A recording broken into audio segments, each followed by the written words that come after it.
Hey guys, how's it going? Welcome to this video. So we're looking at this JB Weld windshield saver windshield repair kits for glass, little cracks, dings, many minor cracks and dings on your windshield.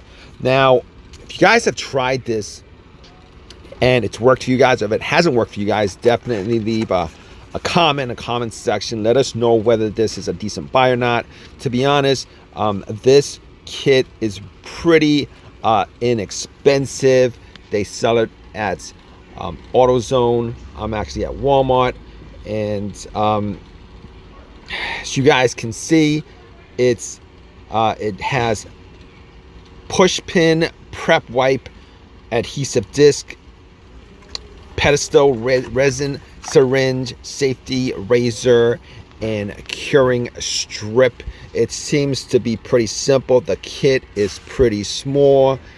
If it works, to be honest with you, I'll tell you guys what, if I have little dings, little minor spots on my windshield, this is not something that I would care for enough to actually use something like this to try to fix it.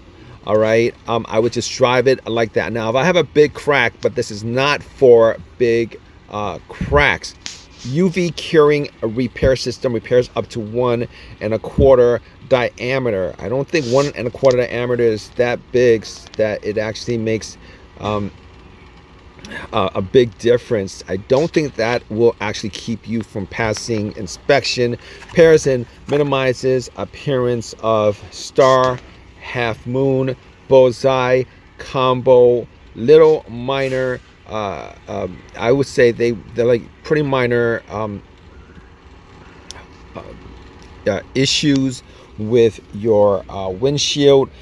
Minor cracks to your windshield. But if you guys have this, definitely drop a comment in the comment section. Let us know whether this is decent or not.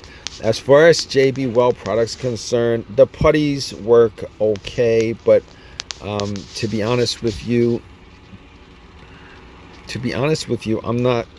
I'm not reviewing the putties, but I am reviewing. But I am actually doing a video on this windshield saver kit. It's pretty inexpensive. You guys want to try it, you guys pick it up for less than $10. But if it has worked for you, let us know whether the repair lasted, whether it's durable, whether you're satisfied with the results, or it just made it look like it was covered up, but the cracks still obvious. But anyway, leave a comment in the comment section. Let us know whether this is a decent kit or not. All right, guys, take care.